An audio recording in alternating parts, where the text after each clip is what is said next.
बिस्मिल्लाहिर्रहमानिर्रहीम अस्सलाम वालेकुम welcome to literature with WB. और आज का जो हमारा टॉपिक है वो है अमेरिकन लिटरेचर का चैप्टर नंबर 4 जो कि है Robert Frost as a poet. इस वाली वीडियो में हम रॉबर्ट फ्रॉस्ट की जो है वो कंप्लीट बायोग्राफी देखेंगे, राइटिंग स्टाइल, थीम्स और इनकी जो कंट्रीब्यूशन है अमेरिकन लिटरेचर में वो भी देखेंगे, और इनकी एक पोएम की समरी को भी हम लोग डिस्कस करेंगे। तो विदाउट एनी फर्दर डिले आज के इस वीडियो को शुरू करते हैं।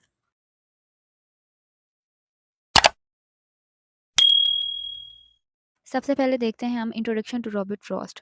रॉबर्ट फ्रॉस्ट जो हैं ये अपने टाइम के एक बहुत जाने माने पोइट माने जाते हैं। इनकी पॉपुलैरिटी की एक वजह ये भी थी कि इन जैसा ट्रू पोइट न्यू इंग्लैंड और अमेरिका में कहीं पर भी नहीं था इनके टाइम में। रॉबर्ट फ्रॉस्ट जो है वो इंग्लिश लैंग्वेज के बहुत इंपॉर्टेंट पोइट माने जाते हैं। क्रिटिक्स और दूसरे पोइट्स जिनका के ओपिनियन और उनका टेस्ट रॉबर्ट फ्रॉस्ट से बहुत डिफरेंट था, लेकिन वो भी रॉबर्ट फ्रॉस्ट की ग्रेटनेस से एग्री करते थे और इनको नाम देते थे एक्स्ट्रा ऑर्डिनरी पोइट का। इनको अमेरिकन लिटरेचर में बेस्ट पोइट की नज़र से देखा जाता है। इन्होंने अपनी पोइट्री में जो इमेजेस का यूज़ किया है उसमें कंट्री साइड को बहुत ज़्यादा पोर्ट्रे किया है इन्होंने अपनी पोइट्री में, और अपनी पोइट्री में इन्होंने एवरीडे लैंग्वेज यूज़ की है। बहुत सिंपल से वर्ड्स, कोई इतने कॉम्प्लिकेटेड उसके मीनिंग्स नहीं है, कोई कॉम्प्लिकेटेड वर्ड्स वगैरह भी यूज़ नहीं किए हैं। बहुत सिंपल सी इनकी पोइट्री है जो कि कोई भी आम इंसान भी बहुत अच्छे से समझ सकता है। इन्होंने अपनी पोइट्री में जो थीम्स को एक्सप्लोर किया है उसमें नेचर, ह्यूमन फीलिंग्स और मॉडर्न लाइफ के चैलेंजेस वगैरह को इन्होंने अपनी पोइट्री में एक्सप्लोर किया है। कुछ इनकी इंपॉर्टेंट पोएम्स जिनमें कि the road not taken, stopping by words on the snowy evening, mending walls, ये कुछ इंपॉर्टेंट इनकी पोएम्स हैं और ये सारी की सारी हम लोग पढ़ेंगे भी। इन्होंने 4 पोलिटिज़र प्राइज़ जीते पोइट्री में। पोलिटिज़र प्राइज़ जो है ना ये प्रेस्टिजियस अमेरिकन अवार्ड होते हैं जो कि किसी भी इंसान को उसकी आउटस्टैंडिंग वर्क की वजह से दिए जाते हैं। जर्नलिज़्म में, लिटरेचर में, म्यूज़िक में 3 इसकी कैटेगरी होती हैं, और नेक्स्ट भी आगे इनकी भी कैटेगरीज़ होती हैं कि कौन-कौन सी कैटेगरी इसमें आएगी। लिटरेचर की अगर बात करें तो लिटरेचर में novels, drama, poetry, fiction, non fiction, ठीक है, हर एक चीज़ इसमें आ जाती है लिटरेचर में। तो इनको इनकी पोएट्री की वजह से ये अवार्ड जो है वो मिले, और साथ में इन्होंने कांग्रेशनल गोल्ड मेडल भी इनको मिला 1960 में। नेक्स्ट हम इनके राइटिंग स्टाइल पे चलते हैं। तो रॉबर्ट फ्रॉस्ट जो थे, जैसे कि मैंने पीछे बताया, इन्होंने अपनी पोएट्री में पोर्ट्रे किया है न्यू इंग्लैंड के जो देहाती इलाके हैं उनको, ठीक है? जो न्यू इंग्लैंड है वो कौन-सा एरिया आता है? नॉर्थ ईस्टर्न जो पार्ट है यूनाइटेड स्टेट्स का, उसको न्यू इंग्लैंड का नाम दिया गया था। अपनी पोएट्री में इन्होंने जो थीम्स एक्सप्लोर किए हैं उसमें नेचर, ट्रेडिशन, इंडिविजुअलिटी, ये सारी चीज़ें हमने इनकी पोएट्री में नज़र आती हैं। सिंपल सी टेक्निक्स वगैरह यूज़ की हैं जिसमें मेटाफर, सिंबलिज़्म, ठीक है, जो कि कुछ डीपर मीनिंग्स भी शो करवाते हैं। राइटिंग स्टाइल इनका बहुत क्लियर है, डायरेक्ट है, फ़ोकस किस पे करता है? नेचर पे, ह्यूमन एक्सपीरियंसेस पे, ठीक है? अपनी जो है ना पोएट्री में इन्होंने ह्यूमन एक्सपीरियंसेस को बहुत ज़्यादा एक्सप्लोर किया है, और इनकी जो राइटिंग थी वो कनेक्टेड होती थी न्यू इंग्लैंड का जो रीजन है, जैसा कि ऊपर मैंने बताया, उनका जो देहाती इलाके हैं वो, उनका कल्चर, सारी चीज़ें इसमें आ जाती हैं। लोगों के एक्सपीरियंसेस को रिफ्लेक्ट करती थी इनकी पोएट्री, उनकी एवरीडे लाइफ़ से रिलेट करती थी। इनकी पोएट्री बहुत सिंपल, क्लियर और ईज़ी टू अंडरस्टैंड होती थी, इसलिए बहुत ज़्यादा जानी जाती थी। इनकी जो पोएम्स होती थी उनमें कन्वर्सेशनल टोन यूज़ की करते थे ये, और ज़्यादातर जो इनकी पोएम्स हैं वो ट्रेडिशनल पोएटिक फॉर्म में ही हमें मिलेंगी, लाइक सोनेट्स, ठीक है? 14 लाइन्स की जो पोएम होती है, और जो राइम्ड कपलेट इन्होंने यूज़ किया है, ठीक है? कि जो 2 लाइन्स होती हैं वो सेम साउंड पे एंडिंग उनकी होती है। लास्ट वाली वीडियोस में हम लोगों ने एमिली डिकिंसन के बारे में पढ़ा था, और आपने ये देखा था कि एमिली डिकिंसन का जो स्टाइल था वो कितना डिफरेंट था। स्लैंट राइम उन्होंने उसमें यूज़ किया है, लेकिन यहाँ पे जो इन्होंने यूज़ किया है वो राइम कपलेट इन्होंने यूज़ किया है कि जो 2 लाइन्स हैं उनकी जो लास्ट वाले साउंड्स होते हैं वो सेम होते हैं, लेकिन एमिली डिकिंसन की पोएट्री में ऐसा कुछ भी नहीं था। इन्होंने न्यू इंग्लैंड का जो डायलेक्ट था उसको भी यूज़ किया, एवरीडे लैंग्वेज को यूज़ किया अपने काम में, और जो रॉबर्ट फ्रॉस्ट हैं वो साउंड ऑफ सेंस के मास्टर माने जाते हैं पोएट्री में। मीन्स कि उन्होंने इस चीज़ से बहुत ज़्यादा अटेंशन दी कि लैंग्वेज जो है वो किस तरह से साउंड करती है, उसकी म्यूज़िकल क्वालिटीज़ पे बहुत ज़्यादा ध्यान दिया। बाकी नीचे वाले पैराग्राफ में भी सारी की सारी पुरानी बातें हैं, वही बातें जो ऑलरेडी हम डिस्कस कर चुके हैं। नेक्स्ट चलते हैं इनके थीमेटिक फ़ोकस की तरफ। थीम्स वगैरह देखते हैं कि अपनी पोएट्री में किस किस्म के थीम्स जो थे वो रॉबर्ट फ्रॉस्ट ने एक्सप्लोर किए हैं।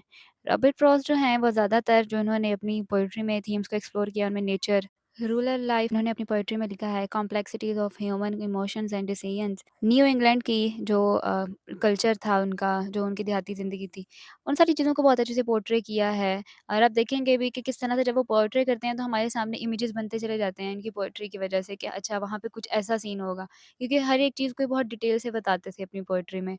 जो इमेजेस जो थे ना उन पे बहुत ज़्यादा ये काम करते थे कि कोई भी जो रीडर है जब वो इनकी पोएट्री पढ़ता है तो बहुत ईज़ी टू अंडरस्टैंड क्योंकि होती थी, इमेजेस ईज़िली किसी भी रीडर के माइंड में बन जाते थे बहुत ईज़िली। अपनी पोएट्री में इन्होंने नेचर वर्ल्ड को बताया है, उसके साइकिल को बताया है, लाइक सीज़न्स को बताया है।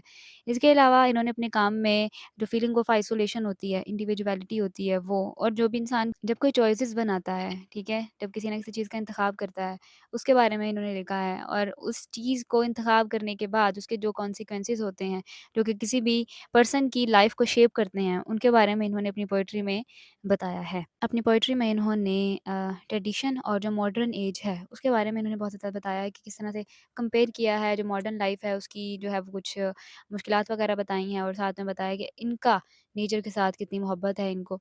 अपनी पोएट्री में इन्होंने आयरनी, सिंबलिज़्म, इमेजरी वगैरह का यूज़ किया है। रॉबर्ट फ्रॉस्ट जो हैं वो कुछ ऐसे थीम्स जिसमें नेचर देहाती ज़िंदगी के बारे में इन्होंने अपनी पोएट्री में बहुत ज़्यादा लिखा है, जैसा कि मैंने बताया। और इसमें इन्होंने नेचर की सिम्प्लिसिटी और उसकी ब्यूटी के बारे में बहुत ज़्यादा लिखा है और साथ में इन्होंने ये बताया है कि जो देहाती ज़िंदगी है उसमें कितने ज़्यादा चैलेंजेस और स्ट्रगल वगैरह लोगों को करनी पड़ती है। इन्होंने अपनी पोएट्री में इमेजरी और मेटाफर वगैरह को यूज़ किया है ताकि अपने इमोशंस को और अपने आइडियाज़ वगैरह को वो लोगों के साथ शेयर करें। कुछ इनकी बहुत फ़ेमस पोएम जिनमें कि the road not taken, stopping by woods on a snowy evening, इसमें बिल्कुल ना एक आप देखेंगे जब आप इन पोएम्स को पढ़ेंगे ना, तो आप लोग देखेंगे कि कितनी नेचुरल सेटिंग इसमें इन्होंने बताई है और इसमें जो थीम्स हम लोगों को मिलेंगे वो आइसोलेशन के मिलेंगे, इंडिविजुअलिटी के मिलेंगे, ठीक है? और ये बताएँगे कि किस तरह से वक़्त जो है वो गुज़रता है, ठीक है? तो ये था इनका थीमेटिक फ़ोकस। नेक्स्ट हम इनके कुछ जो ऐसे थीम्स जो कि बहुत ज़्यादा इनकी पोएट्री में नज़र आते हैं, उन पे बात करते हैं। Themes of loneliness and barriers in Robert Frost poems, ठीक है? अब ये जो थीम्स हैं ना, ये बहुत ज़्यादा कॉमन मिलते थे हमें रॉबर्ट फ्रॉस्ट की पोएट्री में। द रोड नॉट टेकन, इसमें जो स्पीकर है ना, वो देखता है कि उसने अपनी लाइफ़ में कौन-कौन सी चॉइसेस बनाई हैं, ठीक है? किन-किन चीज़ों का उसने इंतखाब किया है, अपनी ज़िंदगी को उसने किस तरह से बनाया है, कौन-कौन से ऑब्स्टेकल्स थे जिनसे वो फेस होते हुए आया है अपनी इस पूरी ज़िंदगी में, ठीक है? और यहाँ तक पहुँचा है वो, ठीक है? सारी की सारी जो-जो चैलेंजेस थे, उसके बारे में इन्होंने बताया है और ये जो पोएम है, इसमें बहुत ज़्यादा इन्होंने मेटाफर्स वगैरह का यूज़ किया है और इन्होंने ये बताया है कि किस तरह से कितना चैलेंजिंग होता है किसी भी इंसान के लिए कि वो ये डिसीज़न ले कि कोई ऐसे डिसीज़न्स ले, जिसकी वजह से उसको जो है वो लोनलीनेस का सामना करना पड़ता है, ठीक है? मेंडिंग वॉल्स में आप लोग देखेंगे, इनफैक्ट ये तो ऑलरेडी पड़ी हुई है। हमारे चैनल पे ऑलरेडी ये वाली जो पोएम है ये अपलोडेड है, ठीक है? तो इसको मैं दोबारा नहीं करवाऊँगी और इसको मैं अमेरिकन लिटरेचर वाले प्लेलिस्ट में भी ऐड कर दूँगी ताकि आपको मुश्किल ना हो उसको ढूँढने में, ठीक है? मेंडिंग वॉल्स में जैसा कि हम लोगों ने देखा था कि इसमें बैरियर्स के बारे में बताया गया है, लोगों के दरमियान जो बैरियर्स हैं, उनके बारे में बताया गया है, फिज़िकल भी और इमोशनल भी। काफ़ी अच्छी पोएम थी ये और इस पोएम में जैसा कि हमने देखा था कि जो स्पीकर का जो नेबर है, वो इंसिस्ट करता है कि हम लोगों को एक रीबिल्ड करनी चाहिए दीवार को। वो दीवार जो है वो बनी हुई है पत्थरों से और जिसकी साइड से जो पत्थर गिरेगा वो उसी ने उठा के उस दीवार पे दोबारा रखना है, ठीक है? जिसकी साइड से भी गिरेगा। तो वो दोबारा से उसको रीबिल्ड करते थे, हर रोज़ करते थे, जो भी पत्थर गिरा हुआ होता था दोबारा से उसको रखते थे। हालाँकि जो स्पीकर है उसने अपने नेबर को ये बोला भी था कि इस चीज़ की कोई ज़रूरत नहीं है। लेकिन जो नेबर है वो ये कहता है कि नहीं, अगर कुछ रिश्ते बचाने के लिए या फिर कुछ रिलेशनशिप्स में दरारें ना आएँ इसीलिए बेहतर है कि बाड़ ज़रूरी होती है। ठीक है? तो मतलब ये किसको सिम्बलाइज़ करता है? बैरियर्स को सिम्बलाइज़ करता है, लोगों के दरमियान जो बैरियर्स हैं उसको फीलिंग ऑफ आइसोलेशंस वगैरह को। ठीक है कि हर इंसान जो है वो अपनी हद में रहे तो बेहतर होता है। आइसोलेशन वगैरह को भी सिम्बलाइज़ करती है ये चीज़। और stopping by woods on the snowy evening, इसमें जो स्पीकर है वो बहुत ज़्यादा बिल्कुल अलोन है, ठीक है? जंगल में है, बर्फ़बारी हो रही है और वो सारा का सारा एक नाइट का सीन है। बिल्कुल वो अकेला है, ठीक है? लेकिन ये जो सीन है वो बहुत खूबसूरती से पोएट ने अपनी पोएट्री में एक्सप्लोर किया है। बहुत खूबसूरती से इन्होंने अपनी पोएट्री में पोर्ट्रे किया है इस सीन को। आप देख पढ़ेंगे तो आपको फिर इस चीज़ का अंदाज़ा होगा। ये बहुत ज़बरदस्त पोएम है ये भी। और इसमें भी जो थीम्स हैं वो होंगे लोनलीनेस के, आइसोलेशन के वो देखता है कि वो किस तरह से जो है वो नेचर को वो ऑब्ज़र्व करता है और साथ में देखता है कि कितनी तेज़ी से वक़्त जो है वो गुज़र गया है। उसको पता भी नहीं चलता। बहुत तेज़ी से वक़्त भी गुज़र जाता है। उसके बाद the death of the hired man. इस पोएम में जो स्पीकर है वो अपने एक हायर्ड वर्कर के डेथ के बारे में सोचता है और ये चीज़ किसको सिम्बलाइज़ करती है, लोनलीनेस को भी और आइसोलेशन को भी। और पोएम जो है ये पोएम है एक स्पीकर की और जो हायर्ड मैन है उसके रिलेशनशिप के बारे में। और स्पीकर को अकेले ही उस हायर्ड मैन की मौत को भी देखना पड़ा और वो अपनी मौत को भी अकेले ही देखेगा। ठीक है? और ये चीज़ जो है वो भी आइसोलेशन को और लोनलीनेस को एक्सप्लोर करती है। नेक्स्ट हम लोग देखते हैं contribution of Robert Frost in English literature. Robert Frost को ये तो हम जानते हैं कि अमेरिकन लिटरेचर में मोस्ट फेमस पोएट जो है वो माना जाता है। और इन्होंने अपनी पोएट्री में जिस तरह से रूरल लाइफ को बताया है रियलिस्टिक तरीके से और यूज़ किया है बहुत सिंपल सी टेक्निक्स, एवरीडे लैंग्वेज को यूज़ किया है, इमेजरी वगैरह को यूज़ किया है, हर कोई नहीं करता, ठीक है? और ये इसी बात की वजह से जाने जाते थे। इन्होंने जो अपनी पोएट्री में एक्सप्लोर की हैं थीम्स उसमें nature, country life, complexities of human feelings and relationships, साथ ही साथ हमने ये भी पढ़ चुके हैं कि इन्होंने प्राइज़ेस भी वॉन किए हैं और इनकी जो पोएट्री है वो स्कूल्स और यूनिवर्सिटीज़ वगैरह में भी पढ़ाई जाती है। रॉबर्ट फ्रॉस्ट अपनी बातों की वजह से भी और जो पोएट्री पे उनके एसेस वगैरह हैं, उनकी वजह से भी जाने जाते हैं, जो कि हम लोगों को ये समझने में हेल्प करते हैं कि 20th सेंचुरी में लोग कितना पोएट्री को एप्रिशिएट करते थे। ठीक है? अब हम इनकी जो पोएम्स हैं, उनमें से एक पोएम है मेरे पास यहाँ पे, कंप्लीट ये पोएम नहीं है, लेकिन इनका सिर्फ़ ये एक इन्होंने स्टैन्ज़ा यहाँ पे जो था वो दिया है। उसी को हम लोग देखते हैं, टू ट्रैम्प्स इन मड टाइम, ठीक है? अब ये जो पोएम है ना, ये 2 स्ट्रेंजर्स के बारे में है, ठीक है? यहाँ पे जो ट्रैम्प्स का वर्ड इस्तेमाल हुआ है, वो इस्तेमाल हुआ है स्ट्रेंजर्स के लिए, कि 2 स्ट्रेंजर्स हैं, ठीक है? वो आए हैं और जो स्पीकर है ना, वो जंगल में ना लकड़ियाँ काट रहा है। वो जो 2 स्ट्रेंजर्स आए हैं, उनकी इंटेंशन ये है कि वो स्पीकर से कहें कि हमें भी कोई काम दे दो, ठीक है? अब ये किस चीज़ को रिप्रेज़ेंट कर रहा है? ये पॉवर्टी को रिप्रेज़ेंट कर रहा है कि वो चाह रहे हैं कि हमें भी कोई काम मिल जाए, जब हम काम करेंगे तो थोड़े बहुत पैसे हम लोगों के भी बन जाएँगे, ठीक है? ये पॉवर्टी को शो करता है, इकोनॉमिक स्ट्रगल को शो करता है, ह्यूमन नेचर को शो करता है, ठीक है? इस जो ये जो सारी की सारी पोएम्स हैं, इसमें थीम्स ही इस किस्म के जो हैं वो एक्सप्लोर हुए हैं।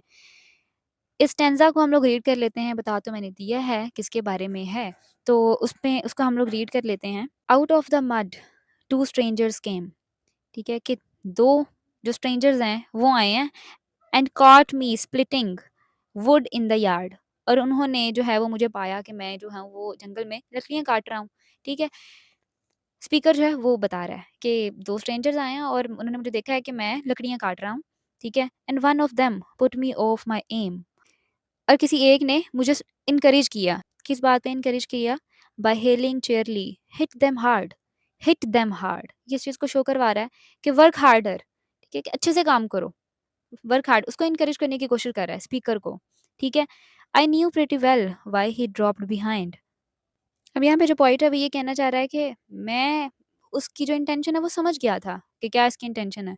And let the other go on the way, I know pretty well what he had in mind, he wanted to take my job for pay, कि वो चाहता है कि मैं उसको कुछ काम दे दूं ताकि उसके जो हैं वो थोड़े बहुत पैसे बन जाएं, ठीक है?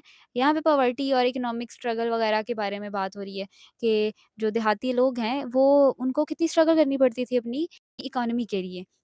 यहाँ पे इस पूरी पोएम की समरी भी जो है वो मेंशन है, ये आप लोग रीड कर सकते हैं। वहाँ पे सिर्फ़ और सिर्फ़ एक ही स्टैन्ज़ा था, लेकिन ये है कि ये जो सारी की सारी पोएम है ये इसी के बारे में है, ठीक है?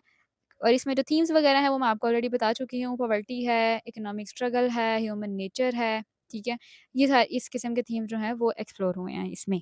तो ये था आज का लेक्चर, होप सो कि आपको इसकी समझ आई होगी। स्लाइड्स का लिंक मैं डिस्क्रिप्शन बॉक्स में दे दूँगी, फिर भी अगर आपको कोई क्यूरी हो तो आप मुझसे इंस्टाग्राम पे राब्ता कर सकते हैं।